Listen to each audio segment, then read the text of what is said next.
para que possais crer, ao mesmo tempo em que diz: eu sou a ressurreição e a vida, aquele que crê em mim, ainda que morra, viverá. Não interessam os meus aindas, só interessa o que Jesus diz que é ainda. Porque ele diz, fazendo acompanhar esse ainda, da afirmação da ressurreição e da vida. Ainda que morra, viverá. Nós somos todos pessoas que acreditamos na ressurreição. E a gente acredita na ressurreição muito mais como fato histórico do que como fator espiritual. Mas a ressurreição não quer ser só fato histórico.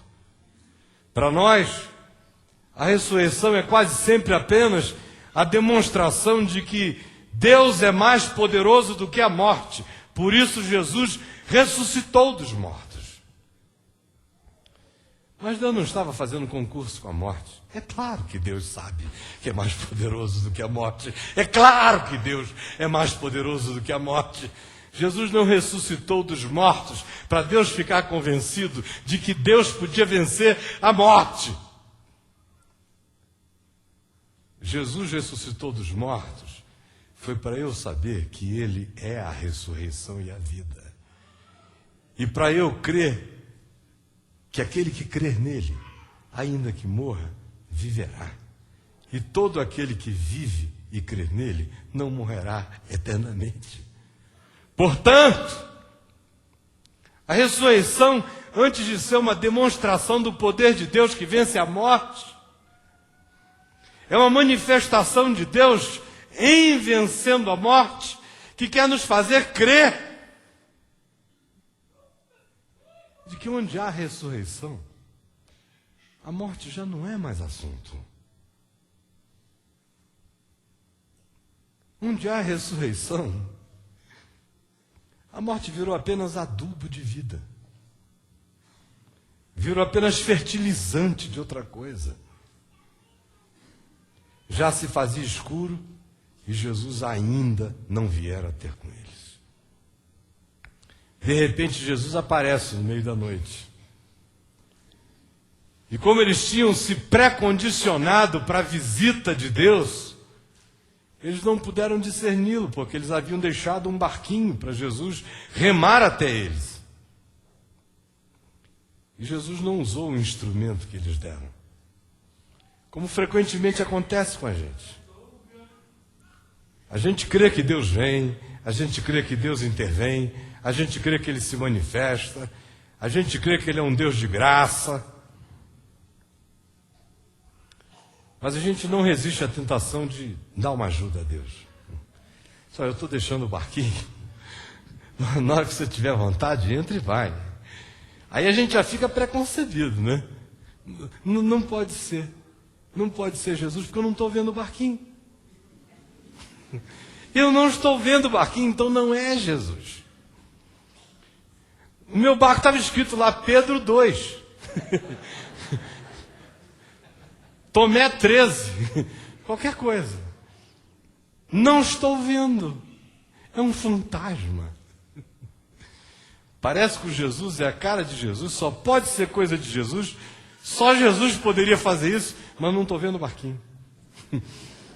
Então não é Jesus.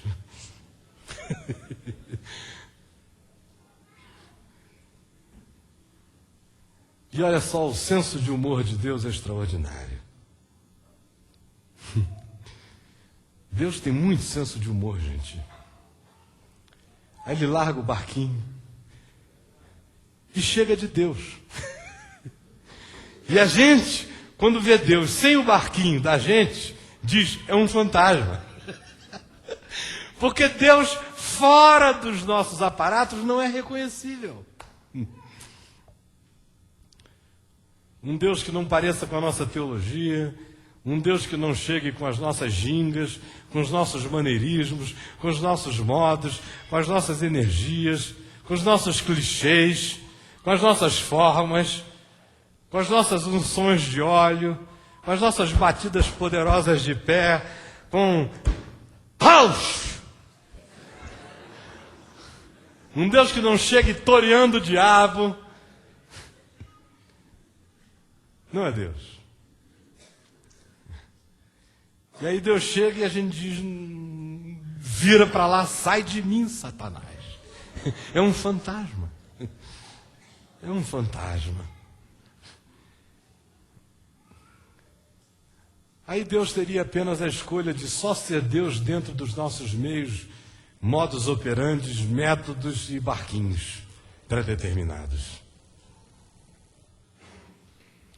Mas como Deus não aceita essa oferta, e como o caminho dele é perfeito, e ele sabe como chegar, por que chegar, a hora de chegar, e ele sabe que o seu atraso vai fazer com que ele chegue na hora certa. Ele vem como quer. E frequentemente a gente não discerne essa chegada. Aí o cara está sofrendo, angustiado, gemendo, pensando que está oprimido. E quem está chegando para libertá-lo é Jesus. E ele está em pânico. Porque eu não consegui ver, no modo como foi dito, a forma como eu acredito que Deus fala. Não consegui identificar os meus cacuetes em Deus.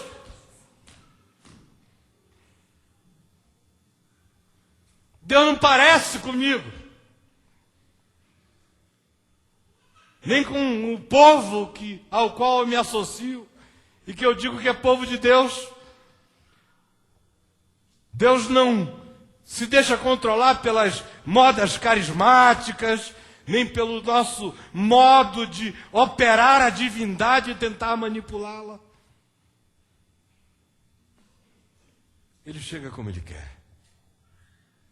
E bem-aventurado é aquele que não perde a visita de Deus porque não conseguiu vê-lo chegando no seu próprio barquinho.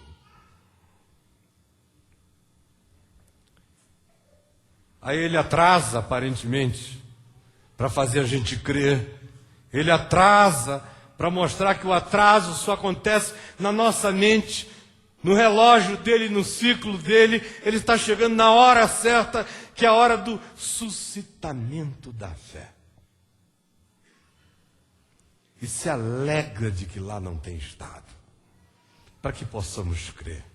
E se alegra de que ainda estejamos dizendo, ele ainda não chegou, que é para a gente aprender que com ele, o nosso ainda tem seu próprio limite, mas o dele é ilimitado.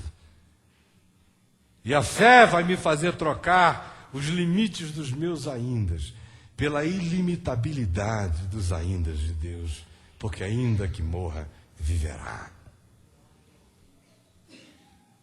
Aí ele chega e entra no barco, e logo o barco chega ao seu destino. Estou dizendo isso a você, e hoje, de modo muito especial, essa palavra tão singela e tão simples, porque a voz de Deus dentro de mim, forte, forte, forte, ontem à noite, me falava sobre a necessidade de que a gente cresça na esperança. Gente, as coisas estão muito feias em volta de nós. O mundo está ficando horrível. As perspectivas são sombrias. Está todo mundo adoecendo, até as doenças que não são as suas próprias, mas as dos outros. A gente adoece não apenas aquilo que a gente contrai, a gente adoece também do ambiente.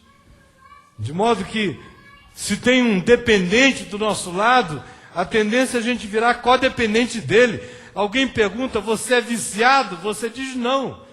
Você só não sabe que é viciado no vício dele, na doença dele.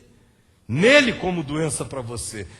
Quando você vê, esse mundo que se caotiza a cada dia, vai irradiando energias as mais diversas, que são profundamente perturbadoras e adoecedoras e demolidoras de esperança dentro de nós. E as pessoas estão muito cansadas. E a proposta que nos é feita é ilusória e é falsa.